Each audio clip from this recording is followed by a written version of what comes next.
আসসালামু আলাইকুম। শয়তান মাছ ভর্তা। মাছ, রসুন, মরিচ দিয়ে একটু পানি দেব, তারপর হলুদের গুঁড়া দিয়ে নেড়ে নেব।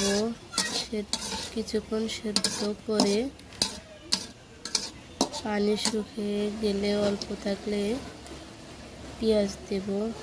পেঁয়াজ দিয়ে পানি শুকিয়ে গেলে তেল দিয়ে ভেজে নেব।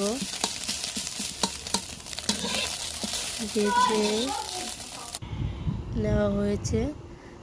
মরিচগুলো বেছে ভর্তা করব হাত দিয়ে। হাতের ভর্তা খেতে মজা লাগে। আপনারা পাটাতো বেটে ভর্তা করে খেতে পারেন, কিন্তু হাতের ভর্তাই ভালো।